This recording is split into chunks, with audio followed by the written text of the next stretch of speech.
আসসালামু আলাইকুম। আজকে আপনাদের সাথে শেয়ার করছি একেবারে সহজ ও সুস্বাদু তালের পিঠার রেসিপি। আর সাথে শেয়ার করব কিছু টিপস যা ফলো করলে সহজে তৈরি করা যায় একদম নরম তুলতুলে তালের পিঠা। এই তো আমি এখন তাল নিয়ে রেডি হলাম পিঠা বানাতে। আর এরকম একটা পাকা তাল কিভাবে নির্বাচন করবেন তার জন্য কিছু টিপস শেয়ার করছি।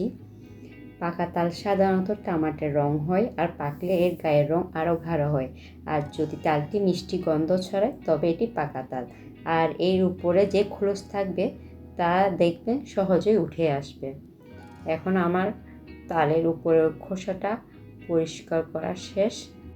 আজকের এই তালের পিঠার রেসিপিতে আমি কোনো দুধ বা ডিম অ্যাড করব না, কারণ আমার মনে হয় দুধ বা ডিম অ্যাড করলে তালের পিঠার অথেন্টিক টেস্টটা পাওয়া যায় না।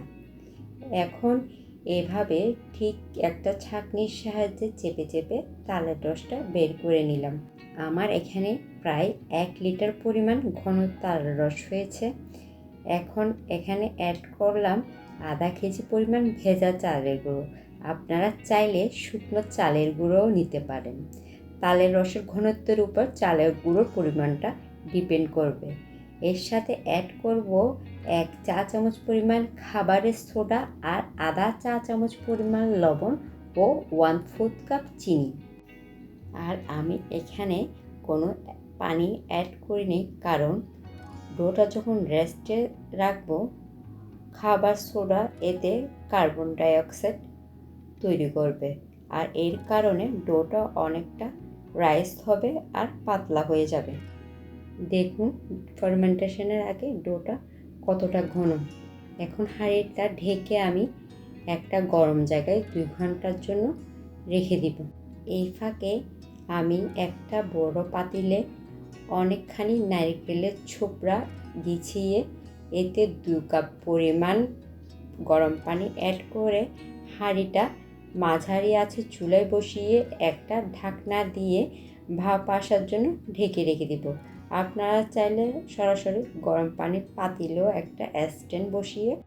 এখানে আমি আরেকটা টিপস ফলো করলাম, তা হলো ডোটাকে একটা ব্ল্যাঙ্কেট দিয়ে প্রায় 1 ঘন্টার জন্য ঢেকে রাখলাম। এতে ডোটা অনেক তাড়াতাড়ি ফার্মেন্টেশন হবে। আর আমার ডোটা ফুলতে মাত্র 1 ঘন্টা সময় লেগেছে। ভিডিও দেখলে বুঝবেন যে ডোটা কেমন ফুল উঠেছে। ডো যদি ভালো করে রাইস না হয় তাহলে পিঠা ভালো হবে না। দেখুন আমার পিঠার ডোটা কেমন পারফেক্ট হয়েছে। এখন আমি এতে অ্যাড করলাম প্রায় 2 কাপ পরিমাণ নারকেলের কুচি। আপনারা চাইলে কোরানো নারকেলও অ্যাড করতে পারেন। ডোটা এমনই ড্রপিং কনসিস্টেন্সি হবে, বেশি লিকুইডই না। আজকে আমি পিঠা তৈরি করব অ্যালুমিনিয়ামের ছাঁচ আর কাঁঠাল পাতাতে। আপনারা চাইলে যে কোনো বাটিতেও তৈরি করে নিতে পারেন। আমি এখানে মোল্ড আর কাঁঠাল পাতাগুলো হাফ করে ফিল করে দিব, আর উপরে দিব কিছু নারকেল কোরানো। আর এইভাবে যদি পিঠাগুলো নারকেলের ছোবড়া দিয়ে ভাপ দেওয়া যায় তাহলে বাটি আর কাঁঠাল পাতার পিঠাগুলো বসাতে অনেক ইজি হয়। এখন আমি মাঝারি আছে ঢেকে 10-15 মিনিটের জন্য ওয়েট করব। দেখুন জাস্ট 15 মিনিটের মধ্যেই তৈরি হয়ে গেল তালের পিঠা।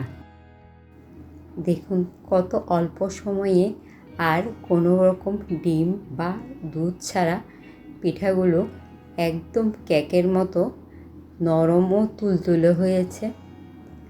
আপনি চাইলে পিঠাগুলো 2-3 দিনের জন্য এই ধরনের একটা এয়ারটাইট বক্সে করে সংরক্ষণ করে রাখতে পারেন। আশা রাখছি আজকের রেসিপিটি আপনাদের অনেক উপকারে আসবে, আর আপনিও এটি বানিয়ে উপভোগ করবেন। যদি ভিডিওটি আপনাদের ভালো লেগে থাকে তাহলে একটি লাইক দিন, আর আমার চ্যানেলটি সাবস্ক্রাইব করতে ভুলবেন না। সবাই অনেক ভালো থাকুন আর সুস্বাদু রান্না করুন।